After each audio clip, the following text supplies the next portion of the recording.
이전 강의를 통해서 우리는 스레드에 대한 기본적인 개념들을 살펴봤습니다. 그리고 간단하게 스레드의 기본 모형을 봤었죠. 자, 이와 같은 스레드를 좀 더 파워풀하게 쓰기 위해서는 바로 스레드의 속성과 이제 메서드를 우리가 이해하는 것이 굉장히 중요합니다. 그래서 이것들을 이용하면 좀 더 스레드를 스레드답게 쓸 수 있는 그런 부분을 우리가 할 수가 있는데요. 그러면 본 강의를 통해서 그런 내용들을 제가 슉 설명을 드리도록 하겠습니다. 자, 스레드의 속성입니다. 그래서 스레드의 속성도 굉장히 많습니다. 그래서 여러분들이 C# 공부를 하고 그 다음에 거기에 관련된 사항들을 반드시 MSDN을 꼭 보시는 그것을 습관적으로 하는 것이 굉장히 좋습니다. 그 다음에 MSDN 안에는 또 여러 가지 그 소스적인 부분들이 있잖아요. 그 다음에 MSDN에서 소개하는 그 소스도 우리가 보면서 이렇게 프로그램을 작성해 보는 것이 굉장히 유리합니다. 그래서 그런 소스들을 많이 보고 눈에 많이 익혀두게 되면은 언젠가는 그런 부분들이 코드적으로 나올 때가 있습니다. 그 다음에 그렇게 보는 그 자체가 코드를 우리가 이해하는데도 굉장히 많이 도움이 되니까 MSDN을 반드시 보는 그런 습관들을 좀 들이시기 바랍니다. 그런데 중요한 거는 MSDN을 보게 되면은 너무 많은 내용들이 나온다는 것이 문제입니다. 그래서 그걸 다 쓰는 것이 아니잖아요. 그래서 그 중에서도 좀 더 우리가 비중이 좀 높고 자주 사용하는 거, 그렇죠? 그래서 그런 부분들을 이제 짚어주는 것이 이제 강의겠죠. 그래서 그 중에서 지금 요 3가지 정도는 우리가 좀 알고 있어야 될 그런 부분이고 뒤에 몇몇 가지 더 있습니다. 그래서 그 정도만 알아도 우리가 네트워크 프로그램을 하는 데는 전혀 지장이 없으니까 그 내용 제가 설명을 드리도록 하겠습니다. 자, 네임이라는 속성이 있습니다. 그래서 네임 어떻습니까? 여러분 어떻게 생각이 드세요? 직관적으로 당연히 스레드의 이름이겠다라는 그런 생각이 드시죠. 그래서 네임에는 스레드의 명칭을 우리가 지정해 줄 수가 있습니다. 그래서 뭐 요거는 뭐 그 정도로 우리가 이해하면 되고요. 그 다음에 is alive라고 하는 이와 같은 속성이 있습니다. 그래서 true니 false니 이 두 개의 값을 리턴하는데요. 자, 우리가 사용하는 스레드가 실제 지금 동작하고 있는지 그 다음에 동작하고 있지 않은지 이런 것들을 우리가 판별을 해야 될 때가 있겠죠. 그래서 그때 쓰는 속성이 바로 요겁니다. 자, 그 다음에 is background 요 속성은요 다른 속성에 비해서 굉장히 중요한 속성입니다. 그래서 요거는 별 5개 이렇게 줄게요. 자, 요건 꼭 기억을 하셔야만 하는데요. 자, 요거는 뭐냐면요 우리가 이전에 작성한 그 같은 그 스레드의 형태는 메인이라고 하는 스레드가 있고요. 그 다음에 우리가 하나의 스레드를 하나 만들었다고 합시다. 근데 이 스레드 안에 반복문이 있는 경우에요. 그럴 경우에 어떻습니까? 주 스레드가, 즉 메인의 프로그램이 종료하더라도 이 부스레드, 그렇죠? 이 부스레드 안에 만약에 반복문이 끝나지 않았다고 하면은 어떻게 됩니까? 이 주 스레드와 함께 이 스레드도 같이 사라집니까? 아니죠. 어떻습니까? 이것이 반복문이 처리가 끝날 때까지 계속 돌죠. 예, 그래서 이런 형태, 주 스레드와 상관없이 독립적으로, 그러니까 주 스레드의 종류와 상관없이 독립적으로 돌아가는 이 같은 스레드를 보통 포그라운드라고 얘기를 합니다. 포그라운드 스레드를 얘기하고요. 반면에 주 스레드가 있고 그 다음에 부스레드가 반복문이 있어서 계속 돌아간다 할지라도 주 스레드가 종료함과 동시에 이 부스레드도 같이 종료하는 요것을 뭐라 그러면 백그라운드 스레드라고 얘기합니다. 그렇죠? 그래서 프로그램이 종료되면은 스레드도 같이 종료돼야 되잖아요. 근데 그렇지 않고 계속 돌아가게 만든다든가 뭐 이럴 때는 포그라운드로 할 거냐 그 다음 백그라운드로 할 거냐에 따라서 그 역할이 이렇게 달라지게 됩니다. 그래서 그것들을 스레드에다가 세팅을 하는데 무엇을 어떤 속성을 통해서 세팅하냐면 지금 여기 나오는 is background라는 요 속성으로 셋업을 합니다. 그래서 여기도 보면은 get이라는 부분이 있어요. 그 다음에 set이라는 부분이 있죠. 그래서 get이라는 부분은 현재 스레드가 백그라운드니 포그라운드니 뭐 이것을 알기 위해서 true, false 값을 우리가 리턴 받고요. 그 다음에 우리가 백그라운드에다가 true를 주게 되면은 이 스레드는 동작하기 전에, 즉 스레드 스타트 하잖아요. 우리가 스레드를 시작할 때는 스타트 하기 전에 요 속성을 우리가 예를 들어서 true로 세팅을 하게 되면은 백그라운드 형태로 스레드가 이제 동작을 하게 됩니다. 그래서 그것을 설정하는 것이 바로 지금 이 그 속성에 해당이 됩니다. 그래서 요 포그라운드하고 그다음에 백그라운드 요 차이를 우리가 검증을 해봐야 되잖아요. 그래서 요 실제로 한번 코드를 보면서 어떤 관계인지 한번 보도록 하겠습니다. 먼저 우리가 스레드 함수를 이렇게 만들었습니다. 그 다음에 여기 반복문을 제가 뒀죠. 그 다음에 true 이렇게 했기 때문에 뭐겠습니까? 무한반복입니다. 무한반복하면서 0.3초 단위로 그렇죠? 300 thread.sleep 300 하게 되면은 요 while문이 동작할 때 0.3초. 그래서 요 부분은 1000ms가 1초입니다. 그렇죠? 1초이기 때문에 300ms, 300은 뭡니까? 0.3초가 되겠죠. 그래서 0.3초 간격으로 조금 대기하고 있다가 다시 반복하는 이런 형태로 되어 있습니다.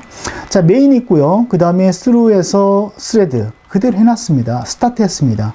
자, 지금은 아무 세팅이 없습니다. 그렇기 때문에 이것은 뭐겠습니까? 바로 포그라운드 스레드를 우리가 실행을 하게 된 것이죠. 자, 그래서 요거를 제가 한번 실행을 해 볼게요. 그 다음에 여기도 보면 메인 이렇게 종료되어 있죠. 그러면 우리가 예상할 수 있는 것은 어떻게 예상할 수 있습니까? 메인 종료라고 하는 메시지가 분명히 뜰 겁니다. 뜨지만 또 뭡니까? 요 위에 있던 요 부분이 계속 실행할 겁니다. 언제? 무한 루프로.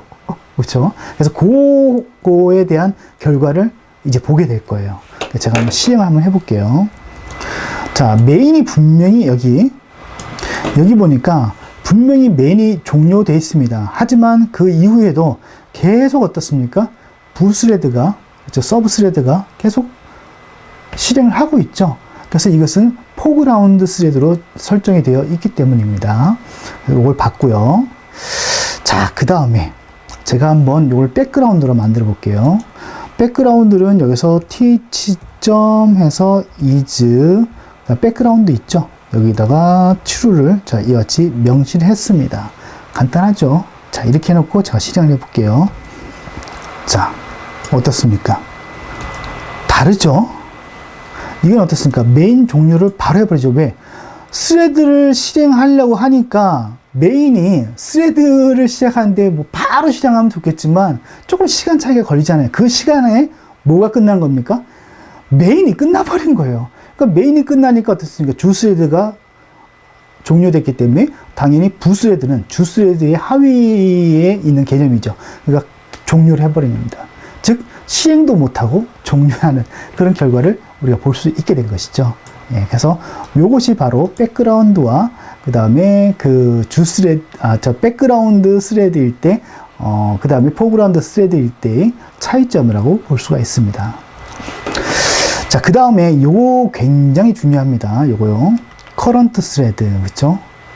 커런트 스레드는요, 스레드에, 현재 내가 지금 속해 있는 스레드에, 그, 오브젝트를, 이런 형태로 리턴해주는, 이런 정적 그 속성이죠. 그래서 요거는 내가 지금 어디에 속해 있는데 이 스레드를 내가 중간에서 만약에 그 정지를 하고 싶다거나 아니면 뭐 다른 어떤 뭔가를 하고 싶거나 뭐 이럴 경우에 이 커런트 스레드를 이용해서 우리가 뭔가를 우리가 더 할 수가 있습니다. 자, 그래서 이 커런트 스레드는요, 커런트 스레드 독립적으로 쓰기보다는 각각의 스레드마다 이제 그 아이디가 전부 다 부여가 됩니다. 그렇죠? 그래서 그 아이디를 얻기 위한 그런 방법으로 보통 이 커런트 스레드라고 하는 속성을 많이 사용을 합니다. 그래서 그거에 대한 이 코드를 보면서 제가 설명을 드리도록 하겠습니다. 소스 볼게요. 지금 스레드 함수가 있습니다. 그 다음에 라이트 라인 되어 있고요. 그 다음 스레드 ID 이렇게 되어 있습니다.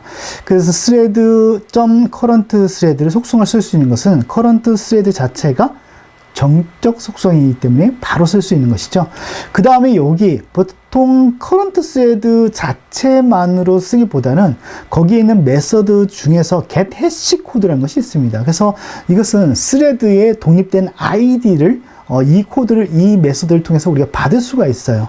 그래서 이것이 이제 스레드가 돌아갔을 때 실제로 그 스레드가 어떤 아이디를 가지고 있는지, 즉 어떤 번호를 가지고 있는지 그것을 요 메소드를 통해서 알아낼 수가 있죠. 자, 그래서 여기도 보면은 스레드 생성 쭉 했고요. 그 다음에 스타트 했습니다. 그리고 난 후에 여기서도 메인 스레드 이렇게 돼 있죠. 메인도 어떻습니까? 싱글 스레드라고 했잖아요. 주 스레드라고 얘기했었죠. 그러면 스레드이기 때문에 당연히 OS에서 관리하죠. 그럼 OS에서 각각의 스레드를 관리할 때 어떤 방법으로 관리하겠습니까? 얘는 요런 특징이 오니까 요거, 얘는 요거 이렇지는 않죠. 전부 다 무엇을 부여합니까? 전부 다 번호를 부여하죠. 근데 번호를 부여하는데 중복되지 않는 번호. 그래서 그것을 우리가 프로그램에서 보통 뭐라고 얘기합니까? ID라고 보통 얘기를 합니다. 그래서 여기서도 스레드 커런트 스레드에서 get 해시 코드 이렇게 되어 있죠. 예, 그래서 요것을 통해서 우리는 무엇을 알 수 있다? 주 스레드의 아이디를 알 수 있고, 그 다음에 이 스레드 함수의 아이디를 알 수가 있습니다. 그래서 요거는 여러분들이 좀 잘 기억을 잘 해두세요. 자, 자주 쓰일 때가 많습니다. 자, 그럼 제가 요것도 한번 실행을 해 볼게요. 자, 실행을 하니까 방금 여기도 나오듯이 어떻게 나옵니까? 여기도 보니까 메인 스레드에서 1 이렇게 나오죠. 그 다음에 스레드 아이디에서 3 이렇게 나옵니다. 그래서 중복되지 않는 값으로 되어 있죠. 그래서 이 값을 통해서 지금 현재 실행하고 있는 그 스레드가 어떤 스레드인지 이런 것들을 구분해낼 수가 있습니다.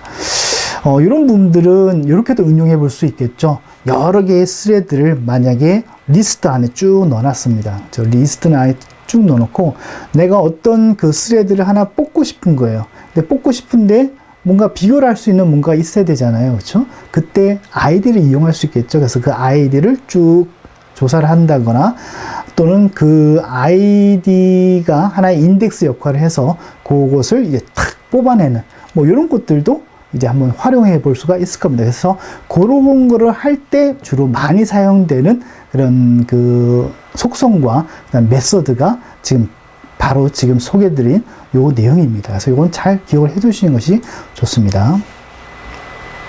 이어서 스레드의 메소드 볼게요. 자, 스레드 메소드는요, 여러분들 한 3가지 정도 여러분 기억을 하시면 됩니다. 물론 더 많은 그런 메소드들도 많겠지만, 그런 부분들은 이제 프로젝트에 따라서 필요하면은 그때그때 이제 찾아보는 식으로 해서 우리가 사용을 해야만 합니다. 그래서 보면요, 기본적으로 스타트는 여러분들 아실 거예요. 이제까지 뭐 스레드를 시작할 때 스타트를 이용해서 실행을 했었죠. 그 다음에 조인이라는 것이 있습니다. 그래서 이 조인은요, 하나의 스레드가 종료될 때까지 대기하도록 하는 그런 역할을 하는 것이 이제 조인입니다. 자, 그러면 이 부분 코드를 보면서 제가 직접 설명을 드릴게요. 그것이 좀 더 명확합니다. 여기를 보시면은 지금 function 1이라고 하는 스레드 함수가 있습니다. 스레드 함수 안에서 30번 이렇게 돌도록 되어 있죠. 반복문이 있습니다. 자, 그 다음에 메인이 있습니다. 그 다음에 스레드를 생성했고요. 그 다음에 스타트하고 그 다음에 어떻습니까? 메인 이렇게 있습니다. 자, 이렇게 놔두게 되면 어떻게 됩니까? 지금 요 스레드라고 하는 것 자체가 주 스레드, 즉 메인과 독립적으로 돌아가는 것이기 때문에 주 스레드가 메인 종료라고 하는 메시지가 뜨면서 종료해버릴 겁니다. 종료해버려도 요 펑션 1이라고 하는 30번 도는 요것은 어떻습니까?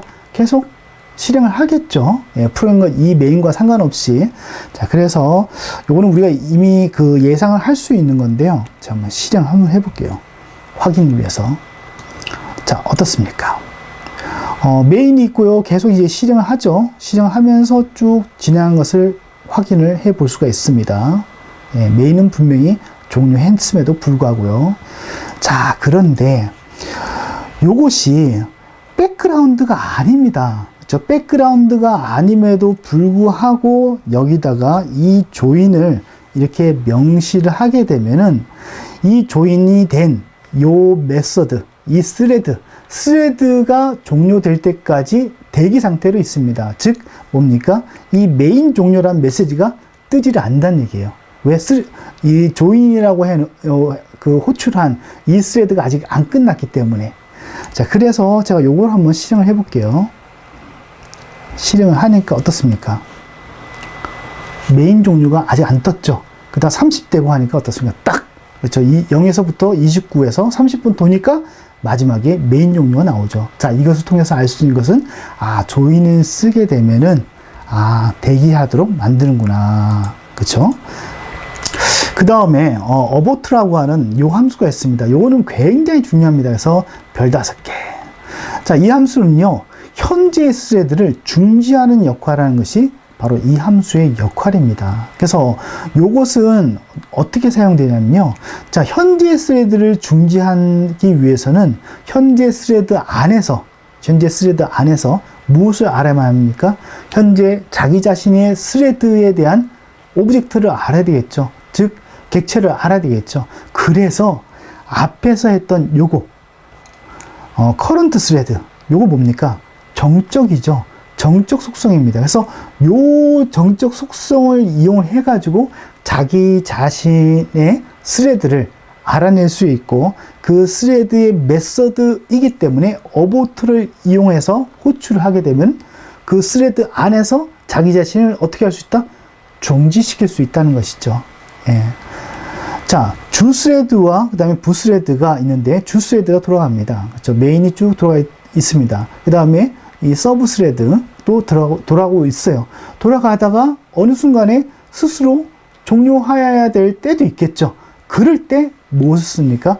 이 어보트라고 하는 요 메서드를 이용하면 정지를 할 수가 있습니다. 그 다음에 이것은 스레드 어보트 익셉션이라고 하는 예외를 발생을 시킵니다. 그래서 이와 같이 중지가 되었을 때 또 어떤 객체는 또 해제를 해줘야 될 그런 객체들이 있잖아요. 그래서 그런 객체들에 대한 해제를 이와 같은 예외가 발생하기 때문에 당연히 뭐가 트라이하고 캐치라고 하는 이런 구문이 있어야 되겠죠. 그 구문 안에서 특히나 이 캐치 구문 안에서 무엇을 해준다? 객체에 대한 해제를 거기 안에다가 일목요연하게 코드로 쭉 나열해 줄 수가 있겠죠. 자, 그래서 이것도 코드도 한번 볼게요. 소스 볼게요. 자, 메인이 있습니다. 그 다음에 스레드 이렇게 했고요. 그 다음에 스타트 했습니다.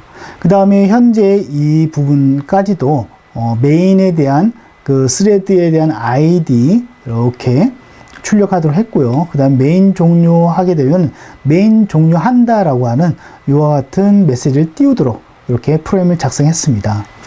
자, 그 다음에 여기도 스레드 1 이렇게 되어 있기 때문에 요 스레드 1에 대한 부분, 즉 스레드 함수를 제가 한번 보니까요.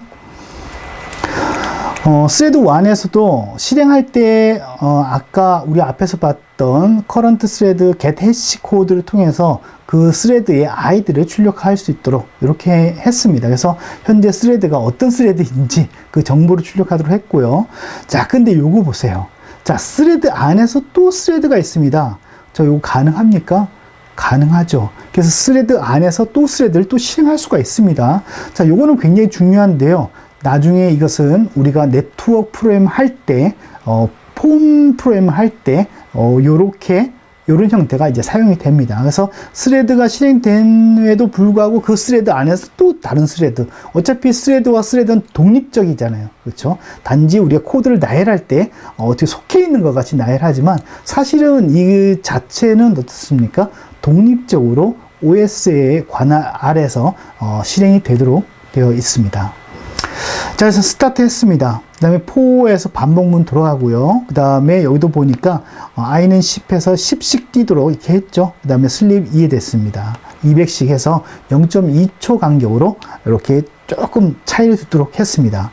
그런데 i가 3이 됐을 경우에, 그렇죠?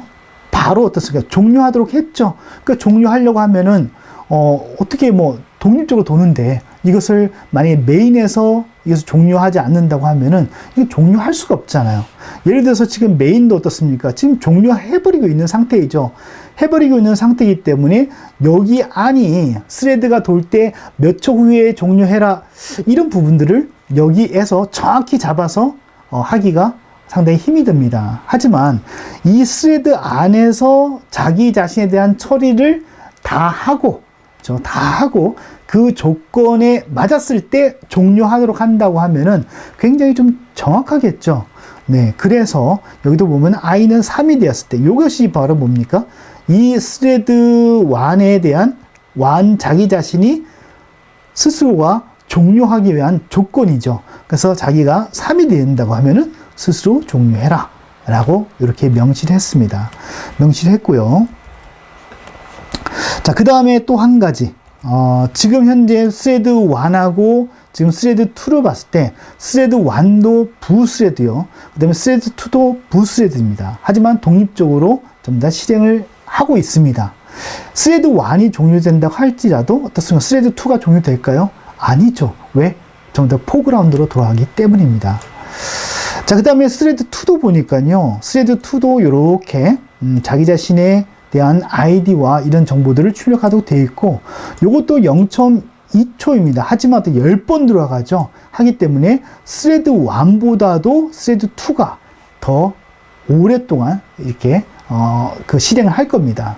그리고 이제 종료를 하겠죠. 반면에 이 메인은 어떻습니까? 빨리 종료를 할 겁니다. 가장 빨리 종료하는 것이 메인이고 그 다음에 스레드 1일 것이고 그 다음에 스레드 2일 겁니다. 그래서 제가 요거를 한번 실행을 해 볼게요.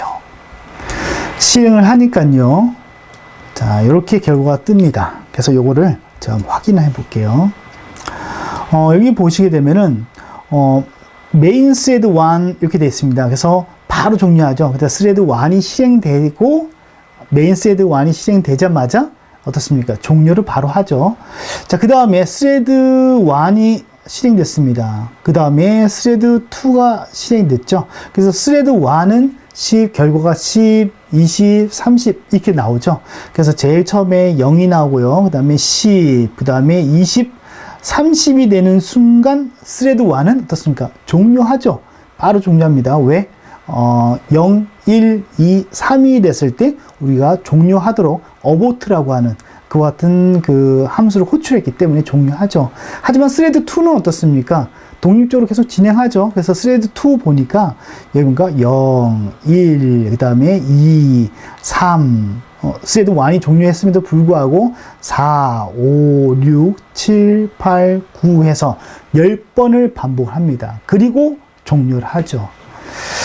자, 그래서 이 어보트에 대한 부분들을 이렇게 사용할 수 있고요. 그 다음에 어보트라고 하는 요 메서드는 지금 현재 나와 있듯이 스레드의 커런트 스레드라고 하는 요 속성을 통해서 보통 많이 사용을 합니다. 예, 그래서 자기 자신의 스레드에 속해 있으면서 자기 자신의 스레드를 종료하고자 할 때 이 어보트를 사용한다는 거 여러분들 기억을 하시고요.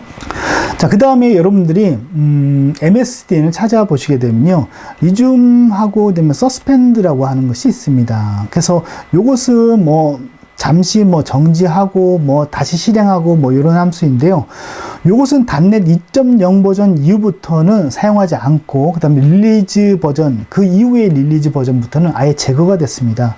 그래서 요것은 사용하지 않는 코드이기 때문에 메서드이기 때문에 여러분들은 어보트를 이용해서 이런 형태로 프레임을 작성하셔도 무관합니다. 하기 때문에 요것을 적극적으로 사용을 하셔야만 합니다. 앞에서 학습했던 몇몇 가지 메서드들과 그 다음에 스레드의 기본, 그 다음에 속성까지 살펴봤는데요.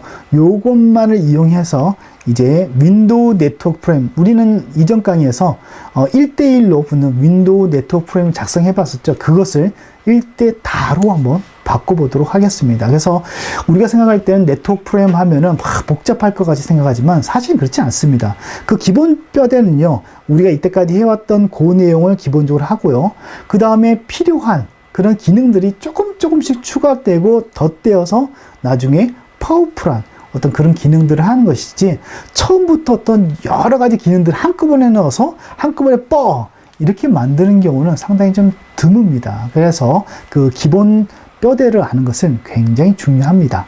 그리고 앞에서 했던 메서드와 그 다음에 속성들, 그 다음에 이런 사항들이 그 기본 뼈대를 이루는 그 하나의 살과 같은 그런 역할을 해주죠.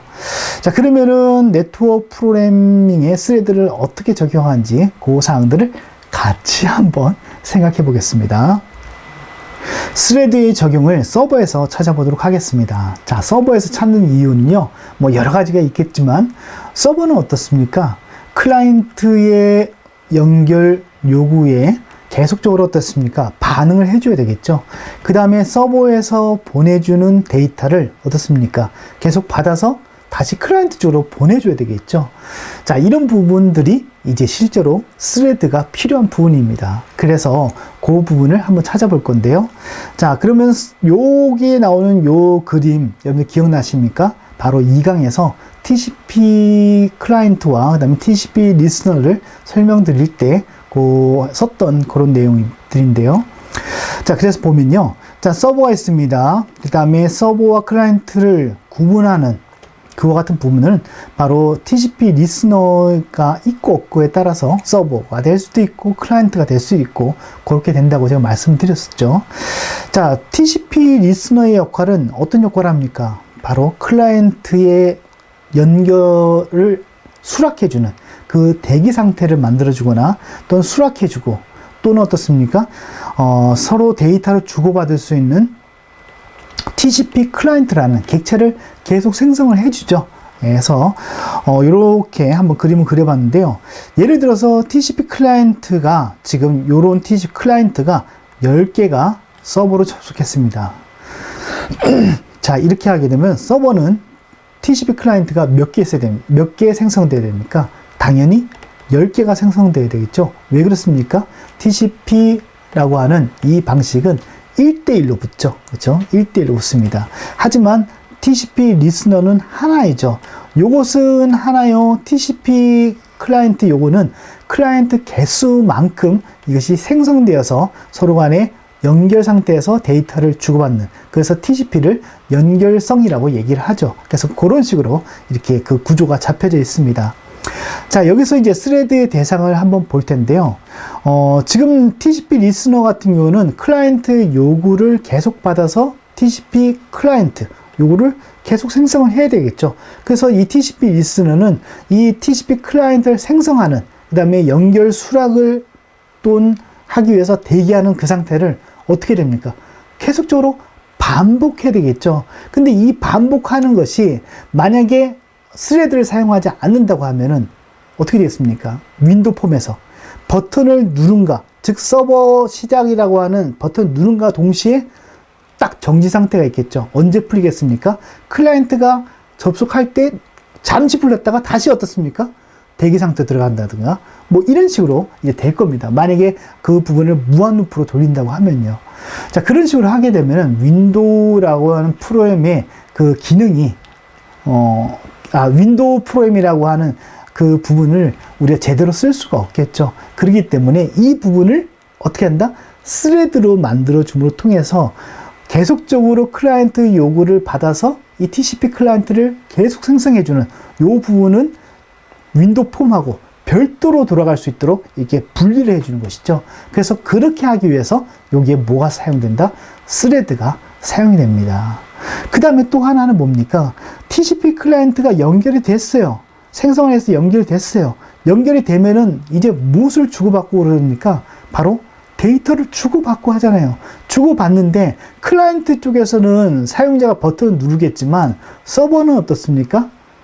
그 클라이언트의 요구에 따라서 적절하게 반응을 해줘야 되겠죠. 그러기 위해서는 이 데이터를 주고받는 부분, 특히나 서버의 데이터를 주고받는 부분이 어떻습니까? 메인 폼하고 독립적으로 계속 돌아야 될 겁니다. 그것이 몇 개? 이 TCP 클라이언트 연결된 클라이언트가 10개라면 그 부분도 어떻습니까? 10개가 만들어져야 되겠죠. 그래서 그 부분이 또 돌아갈 겁니다. 자, 그러면은 우리가 한번 생각해 볼 수 있는 거 바로 뭡니까? 여기에서 스레드를 돌면서 요걸 하나 만들어 줍니다. 만들어 주자마자 연결이 됐기 때문에 데이터를 주고받겠죠. 그럼 여기에서 또 무엇을 합니까? 지금 데이터를 주고받기 위한 스레드를 하나 더 만들죠. 똑같습니다. 만약에 연결을 했습니다. 연결해서 TCP 하나를 생성했어요. 생성하고 그 다음에 뭘 합니까? 데이터를 주고받을 수 있는 스레드를 하나 만듭니다. 만들면서 이 클라이언트하고 계속 통신하겠죠. 즉 뭡니까? 1대 다의 형태로 계속 데이터를 주고받겠죠. 예, 그것을 어디서 한다? 서버에서 하는 것이죠. 예. 그래서 이제 요것을 좀 더 구체적으로 한번 볼게요. 자, 방금 제가 말씀드렸던 그 부분 바로 뭡니까? 요 부분이죠. 연결 수락하는 부분들, accept to client 요 부분, 요 부분이 하는 역할이 물론 되기도 하겠지만 앞에서 말씀드렸듯이 TCP 클라이언트라고 하는 요것을 참조할 수 있도록 만들어내죠. 물론 내부적으로 TCP 리스너는 이 TCP 클라이언트를 생성을 할 겁니다. 그래서 그런 관계에 있어서 요 부분에 있어서 우리가 스레드를 사용할 수 있고요. 그 다음에 데이터를 주고받는 부분, 우리는 바이너리 리드와 라이트를 사용하죠. 요 안에서 데이터를 주고받는 부분, 여기서 스레드를 사용하고, 그 다음에 클라이언트는 어떻습니까? 스레드를 사용할 필요가 있습니까? 현재는? 없죠. 왜 그렇습니까? 클라이언트는 누가 스레드 역할을 합니까? 바로 사람이 하죠. 그렇죠? 사람이 데이터를 넣고 보내기 하면 서버에서 그것을 받아서 다시 보내주죠. 그럼 확인하잖아요. 그렇죠? 그렇기 때문에 이 그 클라이언트 쪽에는 스레드가 사실은 필요 없습니다. 그래서 서버 쪽에만 국한되어 있죠. 자, 그래서 이 부분은 이제 윈도우 폼 안에 이제 적절하게 들어가는데요. 자, 우리가 스레드를 시작하기 위해서 스레드 시작이라는 버튼을 만들었습니다. 그래서 전에는 스레드 시작이라는 버튼을 누른과 동시에 그 버튼이 박혀버리죠. 그렇죠? 왜? 그 스레드 시작이라는 버튼이 눌렸을 때 실행되는 이벤트 함수가 있는데 그 함수 안에서 어떻습니까? 스레드를, 클라이언트의 연결 접속을 받기 위해서 앞에서 했던 이것이 계속적으로 무한 루프를 돌면서 대기 상태에 있죠. 그렇기 때문에 버튼이 한번 눌린 후에, 그렇죠? 그 함수가 종료돼야지만 이것이 나오는데 그것이 종료되지 않고 계속 돌고 있으니까 버튼이 박힌 상태로 계속 있습니다. 그래서 마치 프로그램이 어떻게 멈춰서 있는 듯한 느낌을 받죠. 자, 그래서 요 서버라고 하는 시작이라는 요 부분에 있어서 눌렀을 때 요 코드가 실행되는데 여기에 우리가 무엇을 적용해 줍니다? 스레드를 적용해 줄 수가 있습니다.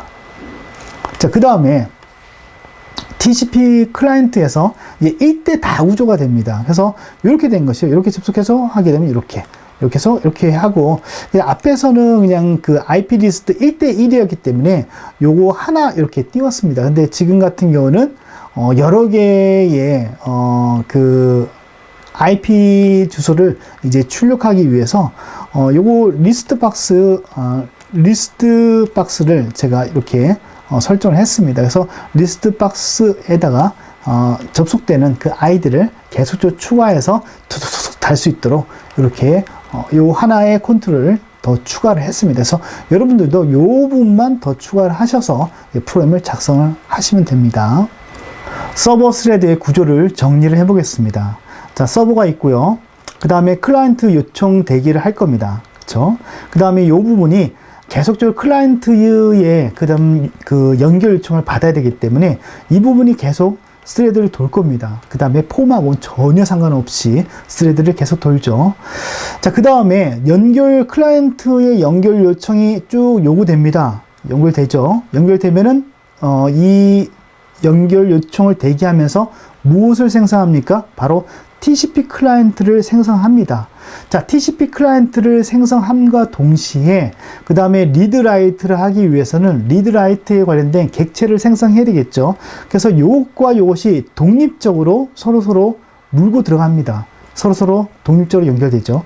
그리고 또 뭡니까? 이 부분은 어떻습니까? 클라이언트 개수만큼 계속 있어야만 합니다. 즉 생성이 돼야 되겠죠. 즉 객체의 생성이 별도로 있어야만 합니다. 그래서 요 부분, 그렇죠? 요 부분에 무엇이 관여합니까? 스레드가 관여를 하는 것이죠.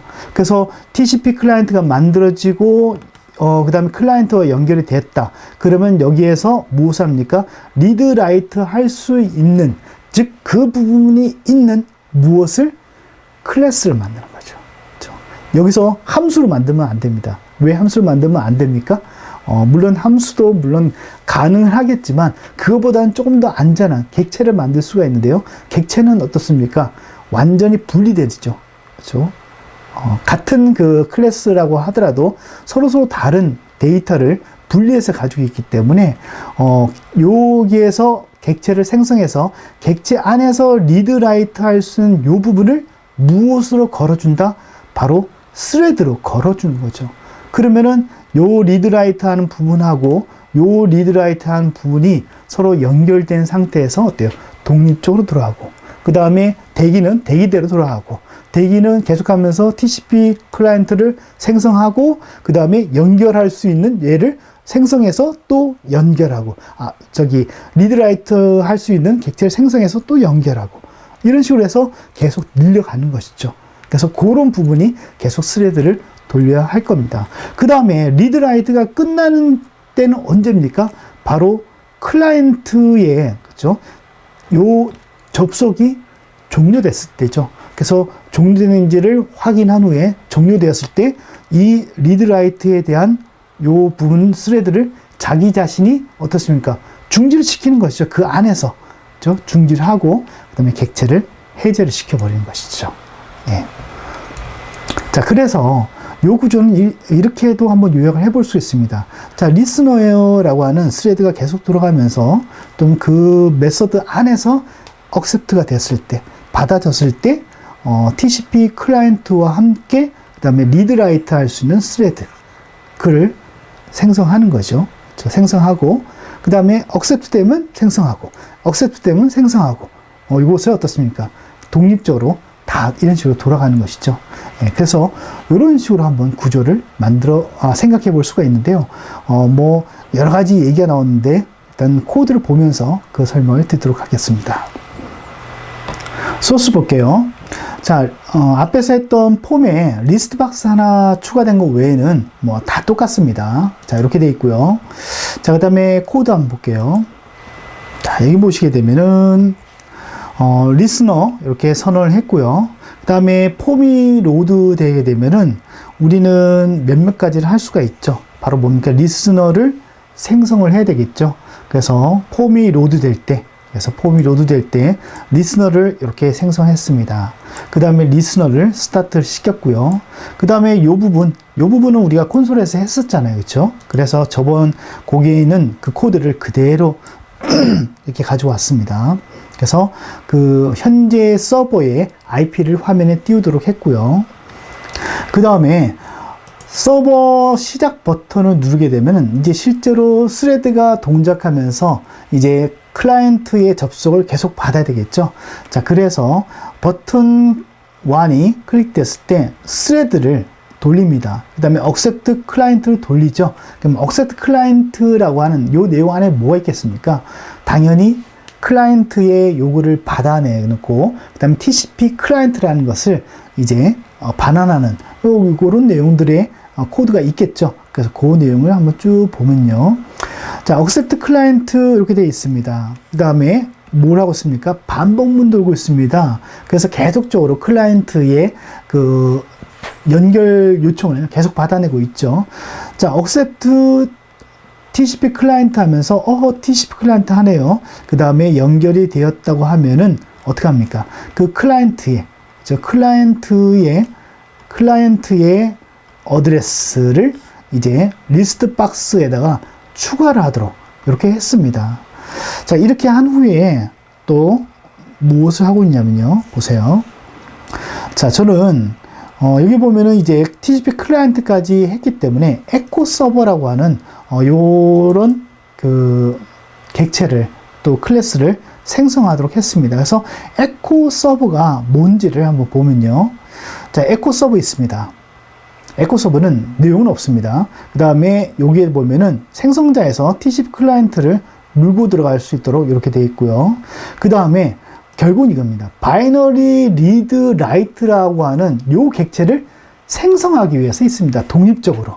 그래서 여기도 보면은 프로세스 이렇게 되어 있죠. 그래서 앞에서 했던 클라이언트의 get 스트림을 통해서 네트워크 스트림 받고요. 그 다음에 try 해서 try catch 구문 앞에서 제가 설명을 드렸었죠. 그렇죠?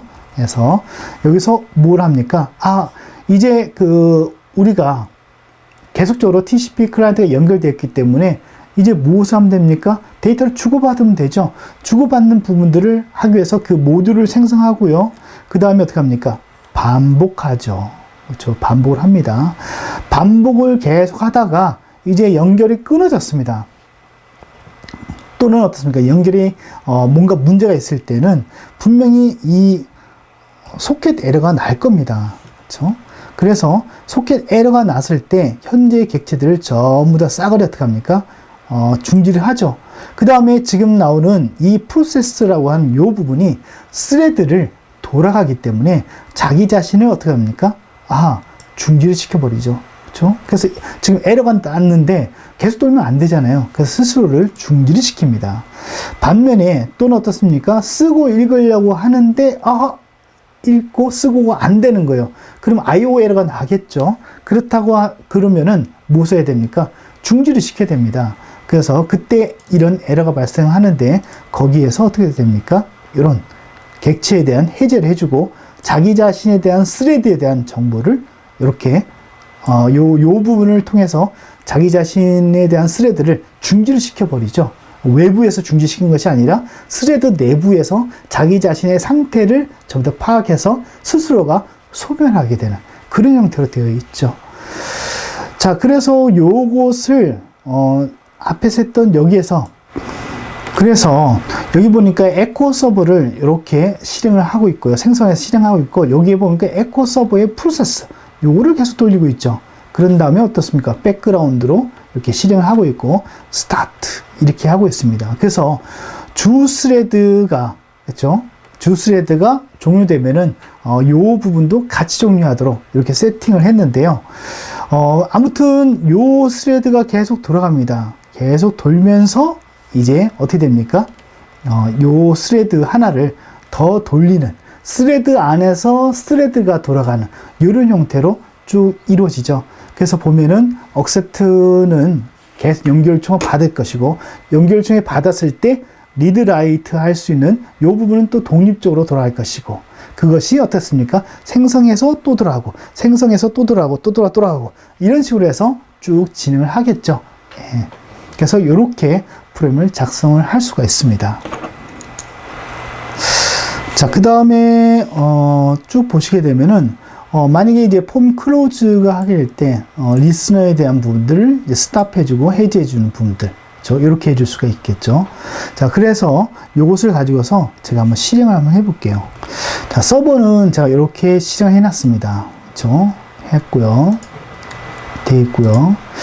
그 다음에 요거에다가 제가 서버 시작을 버튼을 눌러 보겠습니다. 서버 버튼 시작을 눌렀습니다. 눌렀고요. 그 다음에 나오죠. 버튼이 나옵니다. 다른 건 뭐 선택 다 할 수가 있죠. 예, 할 수 있고. 그 다음에 제가 클라이언트를 별도의 PC에다가 하나 더 실행을 해 보겠습니다. 지금 해볼게요. 자, 제가 여기다가 IP 주소를 한번 넣어보도록 하겠습니다. 192.168.0.9 예, 그 다음에 접속을 해보겠습니다.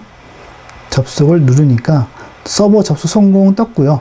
그 다음에 여기 보니까 IP가 하나 뜨고 있죠. 예, 뜬 거를 확인할 수 있습니다. 자, 그 다음에 제가 클라이언트를 하나 더 띄워보겠습니다.